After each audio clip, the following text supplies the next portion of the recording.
नमस्कार, Amar Ujala the bonus में आपका बहुत बहुत स्वागत है। आप देखना शुरू कर चुके हैं पर्दे के पीछे। सभी दर्शकों को धनतेरस और दीपावली की ढेरों शुभकामनाएं। जिस तरीके से निफ्टी ने 12 महीने का रिकॉर्ड तोड़ा, बैंक निफ्टी ने एक नया हाई बनाया, ऐसे ही आपका पोर्टफोलियो भी नए हाई लगाता रहे, हम यही उम्मीद करते हैं। इस हफ्ते नतीजों के दम पर जबरदस्त स्टॉक में एक्शन देखने को मिला। ऐसी खबरें हैं जहां आपकी नजर शायद ना पड़ी, उसको भी कवर करेंगे। रिलायंस के नतीजे आए, ये नतीजे आखिर हैं कैसे, ब्रोकरेज कहां दांव लगा रही हैं, और क्या पोर्टफोलियो जो कौन से ऐसे शेयर्स हैं आपके पोर्टफोलियो में जहां पर नए टारगेट्स दिए जा रहे हैं, और एलजी इलेक्ट्रॉनिक्स में आखिर अब करना क्या होगा, सब कुछ समझेंगे।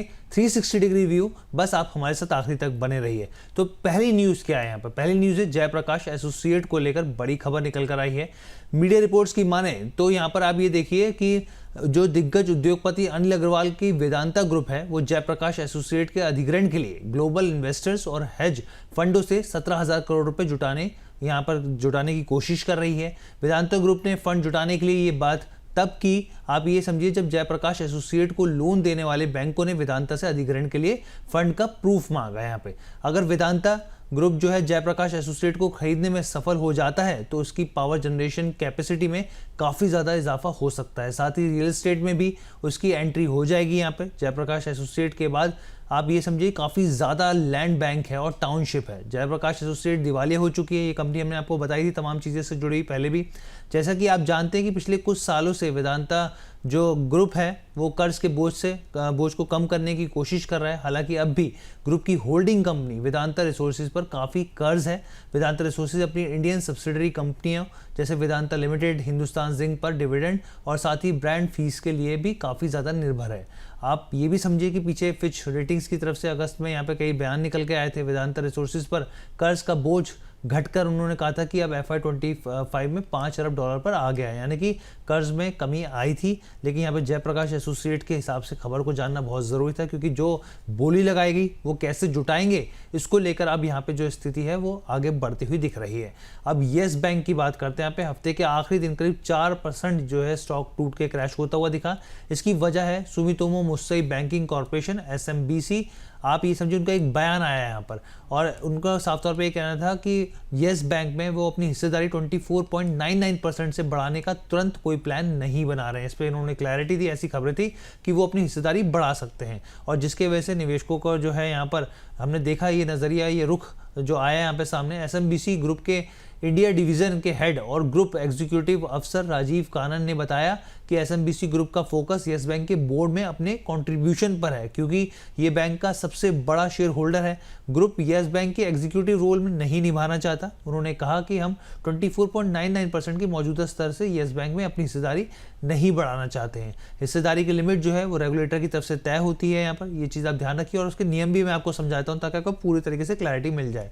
देखिए, सेबी के नियम क्या कहते हैं। सेबी के नियम के मुताबिक अगर कोई कंपनी किसी दूसरी कंपनी में 25% या फिर उससे ज़्यादा की हिस्सेदारी हासिल करती है तो उसे ओपन ऑफर पेश करना पड़ता है।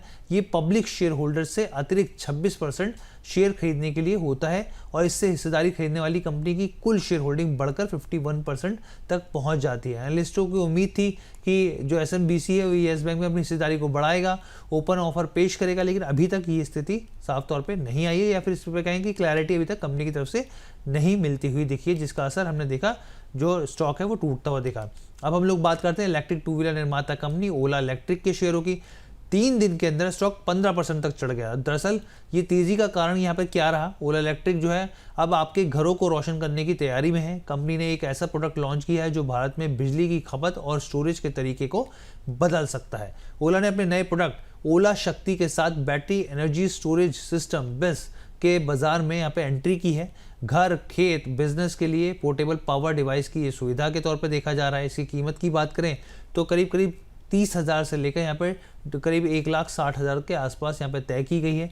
डिलीवरी जो है इसकी मकर संक्रांति 2026 से होती हुई दिखेगी। प्री बुकिंग जो है 999 रुपये से होगी। कंपनी के मुताबिक ये सिर्फ एक इन्वर्टर या जनरेटर का विकल्प नहीं है, बल्कि आपके घर के लिए एक इंटेलिजेंस पावर हाउस है, जो कि बिजली बचाने से लेकर बिजली कटौती के दौरान बिना रुकावट सप्लाई देने तक सब कुछ करेगा। इस ऐलान के बाद शेयरों में एक बम्पर तेजी देखने को मिली। यहाँ पर आप ये भी समझिए कि हम आपको बताते हैं आगे का नजरिया क्या रह सकता है। तो आनंद राठी से यहाँ पे जिगर एस जो पटेल हैं, उनसे जब चर्चा हुई तो उनका साफ तौर पे कहना है कि स्टॉक को लेकर 53 का यहाँ पे सपोर्ट दिया गया है।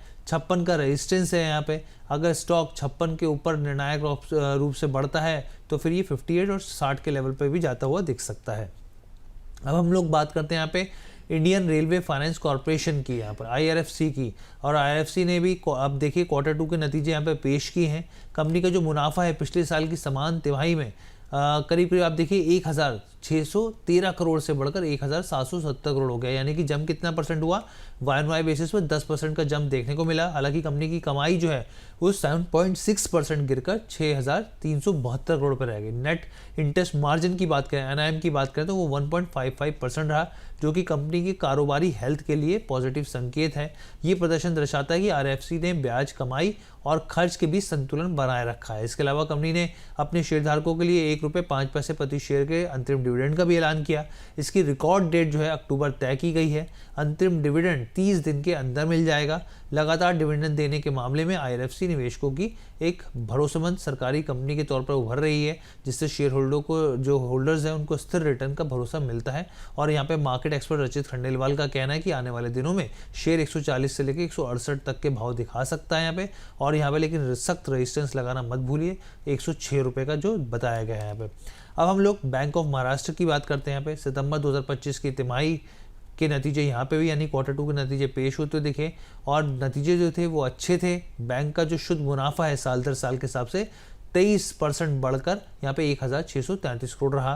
तिमाही के दौरान बैंक का जो ऑपरेटिंग प्रॉफिट है वो भी करीब करीब 17% बढ़ा और 2574 करोड़ पे पहुंच गया, जबकि नेट इंटरेस्ट इनकम यानी NII 15.71% से बढ़कर आप देखिए 3248 करोड़ पे पहुंच गई है। गुणवत्ता यानी कि क्वालिटी की, एसेट क्वालिटी की बात करें तो वो भी अच्छा ही रही है। यहाँ पे ग्रॉस NPA जो है वो घटकर 1.72% रहा है यहाँ पे, जबकि इसी दौरान अगर आप देखिए पिछले साल तो 1.84% था। नेट NPA की बात करें वो भी घटा है, 0.18% रहा है, जो कि पिछले साल 0.20% था। टोटल बिजनेस सालाना आधार पर आप देखिए 14% बढ़ा है। यहाँ पे डिपॉजिट की बात करें तो 12.5% की यहाँ पे भी बढ़ोतरी हुई है।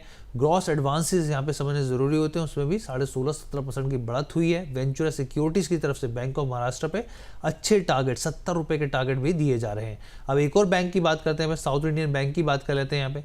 यहाँ पर भी Q2 के नतीजे आते हुए दिखे, लेकिन यहाँ पर आप देखिए नतीजों के बाद स्टॉक में गिरावट देखी गई। बैंक का मुनाफा 8.2% बढ़कर 351 करोड़ रुपए आया। मुनाफे में भी बढ़त यहाँ पर तो रही है, लेकिन यहाँ पर जो समझने वाली बात है, जो ये बढ़त आई है वो अन्य आय यानी अदर इनकम के कारण आई है। और ये भी आप समझ लीजिए कि ज़रूरी नहीं हर क्वार्टर में अदर इनकम आए और बढ़ती हुई दिखे यहाँ पे। हालांकि बैंक की नेट इंटरेस्ट इनकम NII की बात करें, जो कि बैंक की मुख्य कमाई होती है, वो 8.3% घटकर 809 करोड़ रही है। ग्रॉस NPA घटकर 2.93% हुआ है, जो कि जून तिमाही में 3.15% था। और नेट NPA की बात करें, अगर एसेट क्वालिटी की बात करें, वो भी यहाँ पर घटा है। आप ये समझिए 0.68% से घटकर 0.56% रहा है। और यहाँ पे ग्रॉस एडवांसेस जो सालाना आधार पर 9% बढ़ते हुए दिखे हैं। डिपॉजिट में भी 10% की बढ़त है। और कासा डिपॉजिट को जानना भी बहुत ज़रूरी होता है, बैंक की एक स्थिति बताता है यहाँ पे। तो कासा डिपॉजिट भी जो है वो 10% बढ़कर 36,841 करोड़ रहा है, जबकि कासा रेशो जो है यहाँ पर 31.86% रहा है यहाँ पे, जबकि पिछले साल ये 31.8% था यहाँ पे। अब ऐसे में मार्केट एक्सपर्ट रचित खंडेलवाल का क्या कहना है? उनका कहना है कि इस शेयर में आने वाले दिनों में जो लक्ष्य है वो 38 से लेकर 44 रुपये देखने को मिल सकता है शॉर्ट टर्म के हिसाब से। और अगर आप स्टॉप लॉस जानना चाहें तो वो 26 रुपये रह सकता है। अब हम लोग आगे बढ़ते हैं। यहाँ पे IRDA की बात कर लेते हैं। यहाँ पे बहुत सारे रिटेल निवेशकों का पसंदीदा स्टॉक है। यहाँ पे नतीजे शानदार रहे। रेवेन्यू सालाना आधार पर 23% उछाल के साथ 2057 करोड़ रुपए रहा। ऑपरेटिंग प्रॉफिट 54% उछाल के साथ 776 करोड़ रुपए रहा। नेट प्रॉफिट 42% बढ़कर यहाँ पर 549 करोड़ रुपए रहा। जबकि ग्रॉस NPA जो है वो आप समझिए 3.97% रहा, जो कि जून तिमाही में 4.13% था। यानी कि जो NPA है वो घटा है यहाँ पर। और अब ये समझिए कि एक साल पहले भी ये 2.19% था, यानी कि क्वार्टर ऑन क्वार्टर और साल दर साल के हिसाब से यहाँ पे ग्रॉस NPA घटता हुआ दिखा है। नेट NPA की बात करें तो ये 1.97 आया है और जून तिमाही में 2.06% था। यानी कि यहाँ पर भी जो है आप देखिए नेट NPA ग्रॉस NPA घटते दिखे, जो कि एक अच्छे संकेत माने जाते हैं। अब आप ये भी समझिए एक साल पहले ये जो था वो 3.34% था। यानी कि हर लिहाज से नतीजे जो है वो बेहतर हैं। कंपनी की ब्याज कमाई की बात करें या फिर लोन बुक की बात करें, दोनों तरफ मजबूत ग्रोथ दिखी है। अब जो है IRDA का जो लक्ष्य है वो FY 26 के अंत तक उसके कुल लोन बुक जो है वो 65,000 से 70,000 करोड़ रुपए करने का लक्ष्य लेके चल रही है। Domestic brokerage firm ICICI direct ने इरडा के शेयर में खरीदारी की सलाह दी है, 200 रुपए का लक्ष्य दिया है और उनका साफ तौर पे कहना है कि एयूएम में 31% सालाना बढ़त देखी गई है, जबकि एसेट क्वालिटी में रिकवरी है, क्रेडिट लागत जो है वो नॉर्मलाइजेशन और प्रॉफिटेबिलिटी को सपोर्ट दे रही है। तो ये जो तमाम चीज़ें उनको पसंद आ रही है और इसलिए उन्होंने स्टॉक में एक अच्छी बढ़त की बात करी है। अब इस हफ्ते एलजी इलेक्ट्रॉनिक्स इंडिया के आईपीओ ने निवेशकों को निराश नहीं किया बल्कि छप्पर फार रिटर्न देते हुए दिखे। 14 अक्टूबर को कंपनी के शेयर में करीब 50% प्रीमियम पर लिस्ट होते हुए देखे। कंपनी के आईपीओ की अगर हम लोग बात करें तो 1,140 रुपये के भाव पर शेयर अलॉट किए गए थे। शेयर जो है 1,710 रुपये पर लिस्ट हुआ। अब आपके मन में सवाल होगा कि भाई अब आगे कैसी रह सकती है चाल, तो हम लोग उस परेशानी का हल निकाल देते हैं, आपको बताते हैं। तो देखिए, brokerage firm Emkay Global Financial Services का कहना है कि मौजूदा भाव से करीब 20% की तेजी आने वाले दिनों में दिख सकती है। टारगेट 2,050 रुपये प्रति शेयर का भाव दिया गया है। उनका कहना है कि FY 25 से 28 के दौरान अर्निंग्स की जो सालाना दर होती है, कैगर जिसे कहते हैं, वो 11 से 13% रहने की उम्मीद है। कंपनी को प्रीमियम प्रोडक्ट्स और ग्रामीण इलाकों पर फोकस बढ़ाने का फायदा मिलेगा। हालांकि कंपनी की लॉन्ग टर्म स्टोरी को लेकर किसी तरह का कोई भी संदेह नहीं है। इंडिया में एलजी इलेक्ट्रॉनिक्स के ब्रांड में बीते आप समझिए 30 सालों में मजबूत पहचान बनाई है, चाहे वो टीवी हो, एयर कंडीशन हो, वॉशिंग मशीन हो, रेफ्रिजरेटर हो, सब में लीडरशिप के तौर पे इसको देखा जाता है। तो आखिरकार रिलायंस के नतीजे आ गए। आइए इसका बारीकी से विश्लेषण करते हैं। हर एक सेक्टर के बारे में बारीकी से हम लोग जानते हैं और एक्सपर्ट की क्या राय है वो भी हम आपको आखिरी में बताएंगे। तो देखिए, कंपनी की जो ग्रोथ है वो उसमें सबसे बड़ा योगदान ऑयल टू केमिकल बिजनेस में रहा है यहाँ पर, क्योंकि पिछले कुछ समय से ऑयल टू केमिकल बिजनेस में दबाव देखने को मिल रहा था। अब आप समझिए कि उसमें एक बेहतर नंबर निकल के आए हैं और इसके अलावा जियो और रिटेल में भी एक मजबूती के तौर पे स्थिति उभरती हुई दिखी है। रिलायंस का जो मुनाफा है मुनाफा अगर हम लोग देखें तो करीब 15.9% बढ़कर 22,146 करोड़ के आसपास आता हुआ दिखा है। अब हम लोग इसको सेगमेंट के हिसाब से तोड़ लेते हैं, क्योंकि बहुत सारे बिजनेस है, ऑयल टू केमिकल है, रिटेल है, टेलीकॉम है, न्यू एनर्जी बिजनेस है। तो सबसे पहले ऑयल टू केमिकल की बात करते हैं यहाँ पे। तो देखिए, अगर इस सेगमेंट में आप देखें तो 1.61 लाख करोड़ का रेवेन्यू दर्ज हुआ है यहाँ पे, जो कि पिछली तिमाही के 1.55 लाख करोड़ और पिछले साल की इसी तिमाही में 1.56 लाख करोड़ से ज़्यादा दिखता है यहाँ पे। इस सेगमेंट का जो एबिटा की बात करें साल दर साल के हिसाब से 21% बढ़कर ये 15,000 करोड़ पहुंचता हुआ दिखा है, जबकि जो मार्जिन है वो 8% से बढ़कर 9.4% हो गया है। ऑयल टू केमिकल बिजनेस ने अब तक के सबसे अधिक यानी कि हाईएस्ट एवर क्वार्टरली उत्पादन यानी कि प्रोडक्शन क्षमता जो है वो हासिल करी है, जो कि 20.8 मिलियन टन है, जो कि साल दर साल 3% की बढ़त दिखाता है। ये उपलब्धि जामनगर रिफाइनरी में हाई यूटिलाइजेशन रेट, घरेलू ईंधन मांग में बढ़ोतरी और ट्रांसपोर्ट फ्यूल मार्जिन में तेज सुधार के चलते ये संभावना बनती हुई दिखी है।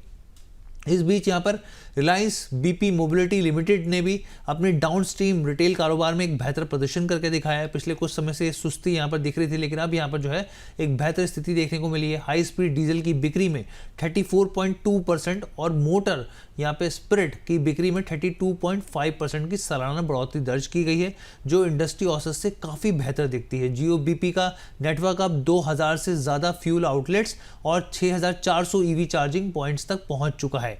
चेयरमैन और मैनेजिंग डायरेक्टर मुकेश अंबानी ने कहा कि दूसरी तिमाही में रिलायंस के oil to chemical, Jio retail business की मजबूत भागीदारी के चलते एक अच्छा प्रदर्शन हमने करके दिखाया है। कंपनी का अगर आप यहाँ पे देखिए कंसोलिडेटेड एबिटा साल दर साल के हिसाब से 14.6% बढ़ा है।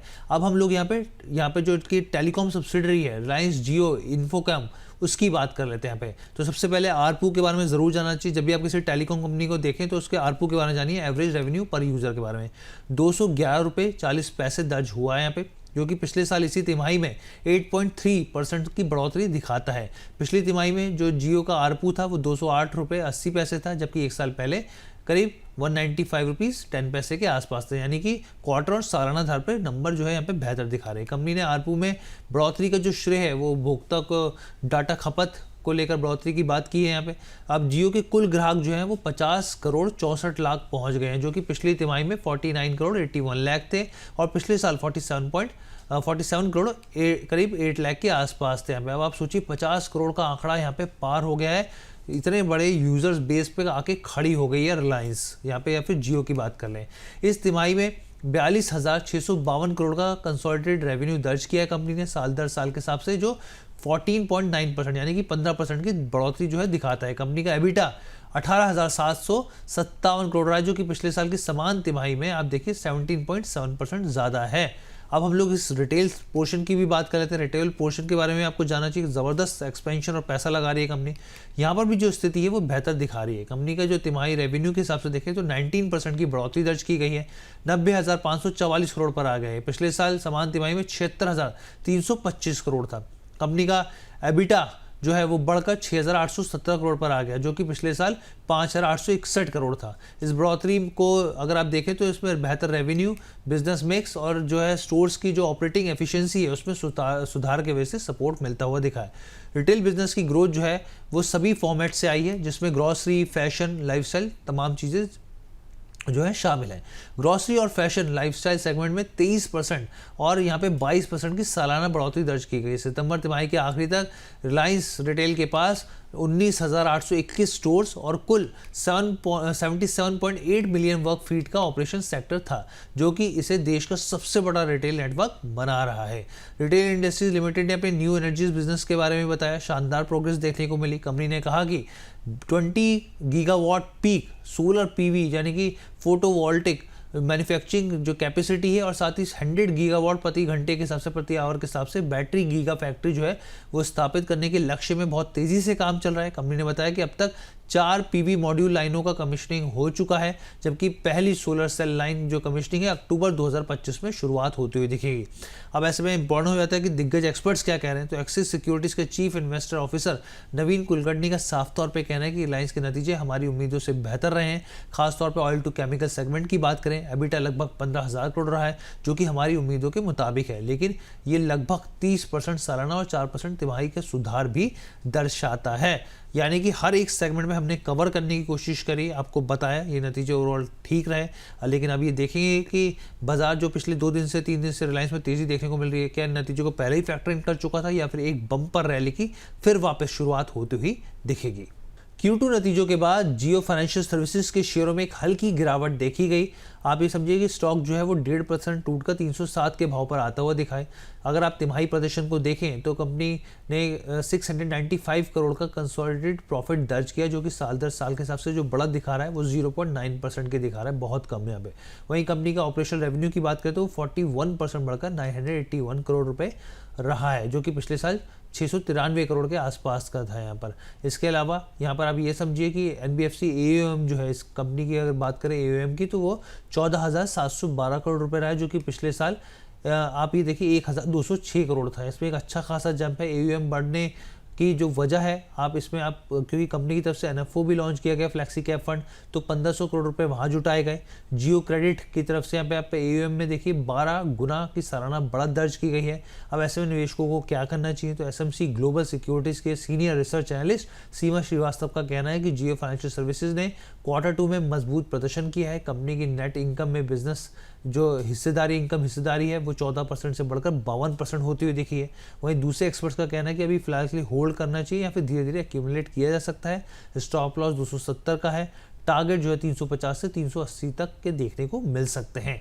इसके बाद PSU बैंक की बात करते हैं, बैंक ऑफ इंडिया की बात कर लेते हैं। यहाँ पे Q2 के नतीजे, ये रिजल्ट जो है वो यहाँ पर भी आते हुए दिखे और प्रॉफिट जो है वो 32.86% जो है ग्रोथ से बढ़कर यहाँ पर 1,213 करोड़ जो है वो बढ़ता हुआ दिखा। ऑपरेटिंग प्रॉफिट की बात करें तो 2,165 करोड़ रुपए से यहाँ पर घटकर ये आप देखिए 1,786 करोड़ रुपए आए। नेट इंटरेस्ट इनकम 3.72% की गिरावट के साथ 3,283 करोड़ रुपए रही है। नेट इंटरेस्ट मार्जिन की बात करें 2.89% रहा है और इसके बावजूद जो है शेयर जो है 0.2% जो है वो टूटता हुआ दिखा, 122 के भाव पर जो है वो आता हुआ दिखा है। ओवरऑल बिजनेस में 14% से ज़्यादा की ग्रोथ दर्ज की गई है। डिपॉजिट में करीब 13.5% और लोन ग्रोथ में 16% जो है वो बढ़त हासिल की गई है।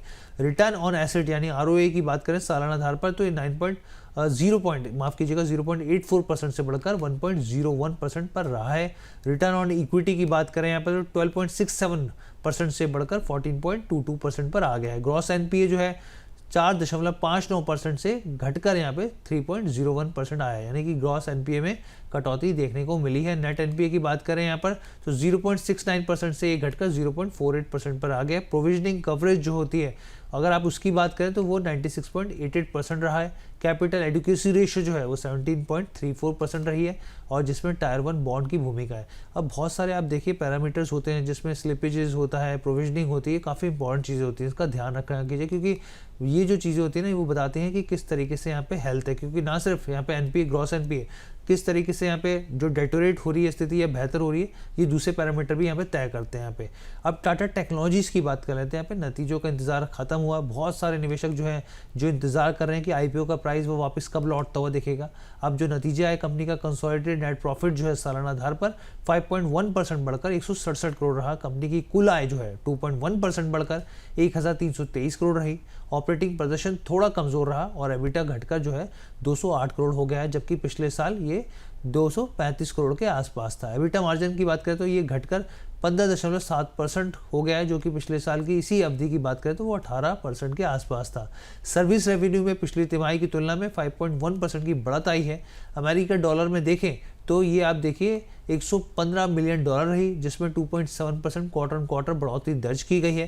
कंपनी के सीईओ और एमडी वॉरेन हैरिस का कहना है कि Q2 FY26 कंपनी के लिए आप समझिए प्रगति और पॉजिटिव मोमेंटम वाला क्वार्टर रहा है। हमने ग्रोथ की और वापसी की है, मार्जिन को बनाए रखा है, यूरोप में रणनीतिक स्थिति को मजबूत किया है और इनोवेशन और साथ ही टैलेंट पर भी निवेश जारी रखा है। आने वाले Q3 में कुछ चुनौतियां हो सकती हैं, लेकिन Q4 में रिकवरी की उम्मीद की जा रही है। हमारी रणनीति तकनीकी आधारित और टिकाऊ ग्रोथ पर केंद्रित है। अब आप यहाँ पे समझिए बहुत सारी कंपनियों पर आपको नजर रखनी होगी Q4 के हिसाब से, क्योंकि जीएसटी में जो भी ऐलान होते हुए देखें और जो दूसरी कंपनियां भी हैं रिजल्ट्स के लिहाज से भी देखें तो उनका असली असर जो एक्सपर्ट्स का कहना है वो Q4 में देखने को मिलेगा। टाटा मोटर्स की बात करते हैं यहाँ पे। आप ये समझिए कि निवेशक जो है सबसे एकदम से टेंशन में आ गए थे। क्यों आ गए थे? क्योंकि शेयर जो है 40% तक टूट गया था। दरअसल 14 अक्टूबर को क्या हुआ, टाटा मोटर्स का जो है मोस्ट वेटिंग डीमर्जर जो हुआ वो उसका आधिकारिक रूप से वो लागू होता हुआ दिखा। कंपनी ने अपने कमर्शियल व्हीकल और पैसेंजर व्हीकल जिसमें आप ये समझिए ईवी, जगुआर और दूसरी जो तमाम जो कंपनी है वो उसमें शामिल होती हुई दिखी, तो इसका बंटवारा होता हुआ दिखा। हर निवेशक को टाटा मोटर्स के हर एक शेयर के बदले एक नया शेयर मिलता हुआ दिखा है यहाँ पे। और आप यहाँ पे ये भी समझिए लिस्टिंग और आवंटन प्रोसेस के हिसाब से आप देखें तो कमर्शियल व्हीकल के जो नए शेयर हैं वो 45 से 60 दिनों के भीतर बीएससी और एनएससी पर लिस्ट होते दिखेंगे। तब तक ये शेयर निवेशकों के डीमैट में दिखेंगे, लेकिन ट्रेडिंग के लिए ये अभी फिलहाल के लिए मौजूद नहीं होंगे। बोफा की रिपोर्ट आई है, Tata Motors passenger vehicles limited को उन्होंने डाउनग्रेड किया है। नया प्राइस टारगेट जो है उन्होंने 375 रखा है, जो कि मौजूदा स्थिति से डाउनग्रेड की स्थिति दिखाता है। जेएलआर की कमज़ोर फंडामेंटल्स, साइबर अटैक और ग्लोबल मंदी की वजह से उन्होंने यहाँ पर डाउनग्रेड करने की स्थिति दर्शाई है। और माइक्रो और कॉम्पैक्ट एसयूवी की मांग बढ़ रही है। मैनेजमेंट का साफ तौर पर कहना है कि मीडियम टर्म में डबल डिजिट मार्जिन लक्ष्य लेके वो चल रहे हैं। अब देखेंगे हासिल कर पाते हैं या नहीं कर पाते, क्योंकि लगातार जो है अनसर्टेनिटी का दौर तो हम लोग देख रहे हैं। टाटा मोटर्स में बना हुआ निवेशकों के बीच में कंसर्न है। डिफेंस शेयर MTR टेक्नोलॉजीज की बात करते हैं, ज़बरदस्त तेजी देखने को मिली। 5 दिनों में स्टॉक 20% तक चढ़ गया। शेयर में इस उछाल के पीछे की वजह रही एक साल का सबसे ऊंचा स्तर। आप ये देखिए, वजह तो मैं आपको बताऊंगा, लेकिन इस आप ये समझिए इस तेजी में एक साल का सबसे जो उच्चतम स्तर है 2318 रुपये वो बना दिया। फरवरी 2025 के बाद की सबसे बड़ी बढ़त देखने को मिली यहाँ पे। दरअसल खबर ये निकल के आई कि ब्रोकफील्ड ने ब्लूम एनर्जी में लगभग 41,000 करोड़ का निवेश किया। ब्लूम एनर्जी MTR टेक्नोलॉजीज के एक महत्वपूर्ण ग्राहक है, क्लाइंट है। ये निवेश जो है AI डेटा सेंटर्स को पावर देने वाले फ्यूल सेल्स के लिए किया जाएगा। दोनों कंपनियां मिलकर AI फैक्ट्रीज की डिज़ाइन और डिलीवरी पर काम कर रही हैं। यूरोप में एक नई साइट का इस साल के अंत तक ऐलान होगा। और ये एक चीज़ आप जान लीजिए कि कंपनी के जो क्लाइंट्स हैं यहाँ पर बड़े बड़े क्लाइंट्स हैं। इसरो जो है, DRDO, nuclear power corporation of India, NPCIL, US based Bloomberg energy जैसे बड़े बड़े नाम शामिल हैं। तो इस लिहाज से आप इस कंपनी को यहाँ पर देख सकते हैं। अब जोमेटो की बात कर लेते हैं यहाँ पे, यानी कि एटर्नल की बात कर लेते हैं। नतीजे भी आए और नतीजों के बाद शेयरों की पिटाई देखने को मिली। आप ये समझिए नेट प्रॉफिट जो है वो 63% जो है वो गिरा और 65 करोड़ पर आ गया। एक साल पहले इसी तिमाही में 176 करोड़ था।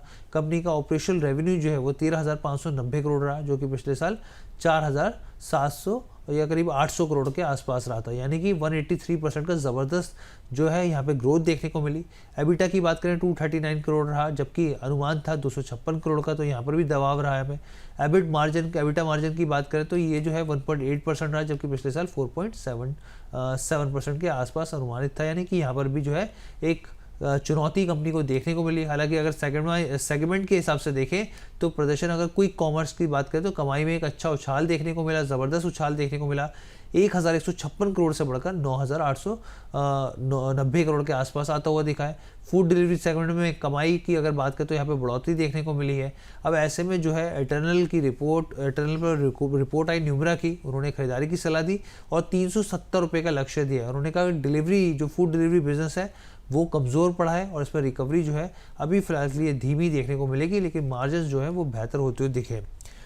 अब हम लोग यहाँ पे ब्रोकर फर्म आनंद राठी वेल्थ की बात कर रहे हैं। नतीजे शानदार रहे। अब आप देखिए कि बाजार तो अभी तेज़ी में देखने को मिला ना आपको, लेकिन उससे पहले तो बाजार में लगातार दबाव था। उसके बावजूद जब कंपनी मुनाफे और ग्राहक में एडिशन बढ़ोतरी कर रही हो तो आप खुद अंदाज़ा लगाइए कि स्टॉक या फिर कंपनी जो है फंडामेंटली किस हिसाब से मजबूत होती है। यहाँ पे स्टॉक में एकदम रैली देखने को मिली, नया ऑल टाइम हाई बनाता हुआ दिखा। 3323 प्रति शेयर रुपये का जो है इसने हाई बना है। कंपनी का नेट प्रॉफिट सालाना आधार पर 30% बढ़कर 99 करोड़ के पार निकल गया, जबकि आमदनी और एबिटा जो है दोनों में दमदार बढ़त देखने को मिली। अगर आप यहाँ पे एबिटा मार्जिन की बात करें तो 40% से ज़्यादा पहुंच गया, जो कि बीते साल की तुलना में काफ़ी ज़्यादा बेहतर स्थिति दिखाता है। FY26 की अगर दूसरी तिमाही को अगर आप देखें, यहाँ पे AUM की बात करें, एसेट अंडर मैनेजमेंट की, तो यहाँ पर भी मजबूत ग्रोथ देखने को मिली है। नतीजों से बाजार में स्टॉक को लेकर निवेशकों का भरोसा बढ़ा है। कंपनी अपने खर्चों पर बेहतर नियंत्रण बनाए रखी हुई है और ऑपरेशनल एफिशिएंसी में भी सुधार हो रहा है। तो यहाँ पर ये जो चीज़ है काफ़ी इंपॉर्टेंट हो जाती है। जब बाजार में दबाव हो उसके बावजूद कंपनी बढ़ रही हो तो फिर आप खुद देखिए कि क्या करना है। यहाँ पे एनर्जी सेक्टर की कंपनी वारी एनर्जीज की बात करते हैं। यहाँ पे स्टॉक जो है इसलिए रडार पे रहा कि Q2 के नतीजे आए और फिर उसके बाद बिकवाली देखने को मिली। इस क्वार्टर के जो रिजल्ट्स हैं, कंसोलिडेटेड नेट प्रॉफिट की बात करें तो 133% बढ़कर ये 842 करोड़ के आसपास आता हुआ दिखा। कंपनी के ऑपरेशन से होने वाली जो रेवेन्यू है वो 70% बढ़कर 6067 करोड़ पे आ गया। इसके अलावा अगर आप पिछली तिमाही को देखें तो कंपनी का जो प्रॉफिट है वो पिछले क्वार्टर के 745 करोड़ से यहाँ पर जो है 13% बढ़ता हुआ दिखा है, जबकि कंपनी का जो रेवेन्यू है वो 4426 करोड़ रहा है, यानी कि 37% की बढ़त यहाँ पर भी बनती हुई दिखी है। हालांकि दूसरी तिमाही में कंपनी का जो कुल खर्च है वो 3654 करोड़ से बढ़कर 4995 करोड़ रहा है और इस बढ़ोतरी का मुख्य कारण जो है कंपनी के कच्चे माल, कर्मचारियों के वेतन और ब्याज का वित्तीय लागतों पर ज़्यादा खर्च होना है। कंपनी के बोर्ड ने वित्तीय वर्ष 2025-26 के लिए हर एक शेयर पर 2 रुपये के अंतरिम डिविडेंड का ऐलान किया है। भुगतान के लिए जो योग्य यहाँ पर शेयरधारक होंगे उनके लिए 24 अक्टूबर 2025 जो है वो तय किया गया है। ट्रेड लाइन के मुताबिक FIs ने सितंबर 2025 तिमाही में अपनी हिस्सेदारी को 2.68% से बढ़ाकर 6.35% कर दिया था यहाँ पे। तो एक खबर देखिए इस पूरे हफ्ते यहाँ पे छाई रही और मामला था इनसाइडर ट्रेडिंग का और सेबी की तरफ से एक बड़ा फैसला लिया गया। आपको याद होगा IEX की बात, जुलाई 2025 में एक बड़ा फैसला आया था यहाँ पे CERC की तरफ से, सेंट्रल इलेक्ट्रिसिटी रेगुलेशन कमीशन की तरफ से, और उन्होंने यहाँ पर जो है कपलिंग को लेकर एक बड़ा फैसला सुनाया था और उसके बाद से जो स्टॉक है करीब 30% तक टूट गया था। और इसके बाद देखिए खबर क्या निकल के आई, बड़ी इंटरेस्टिंग खबर निकल के आई। आप ये समझिए ये जो फैसला था ना, ये पहले से कुछ लोगों को पता था। कैसे पता था? अब यहाँ पर उन्होंने CERC की तरफ से जो कोई ऑफिशियल अधिकारी था उसके साथ कुछ 2 कंपनियों की साठगांठ थी, करीब 8 लोगों की बातचीत थी उसमें, और ये जो खबर निकल के आई और उसमें खबर ये निकल के आई कि उनको ये फैसला पहले से पता था और उन्होंने क्या किया, 7 रुपये का पुट खरीद लिया यहाँ पर। और आप ये समझिए कि जब जैसे स्टॉक क्रैश हुआ वो पुट बढ़कर 57 रुपये के आसपास पहुँचता हुआ दिखा। तो यानी कि आप ये सोचिए कि एक दिन के अंदर उन्होंने करीब 173 करोड़ रुपये कमा लिए। 7 रुपये का पुट जो है वो बढ़कर सीधा आप देखिए कहाँ पहुँचता हुआ दिखा, 53-54 रुपये पे चला गया। और ये जो भनक थी ये सेबी को पता चल गई। और सेबी को पता कैसे चली? अब ये देखिए किसी ने कंप्लेंट नहीं करी यहाँ पर। सेबी की जो आजकल जो है वो भी बहुत ज़्यादा शार्प हो गया है और एल्गो ट्रेडिंग के ज़रिए जो सेबी ने ये तमाम चीज़ें पकड़ी और फिर सेबी ने यहाँ पे जुर्माना, ना सिर्फ जुर्माना लगाया बल्कि यहाँ पर जो तमाम 8 लोग थे उनके ऊपर 173 करोड़ रुपए वापस लौटाने के लिए कहा और साथ ही उनके ऊपर बैन लगाया 2 साल के लिए मार्केट्स में ट्रेडिंग करने के लिए और उसके ऊपर पेनल्टी भी लगाई है।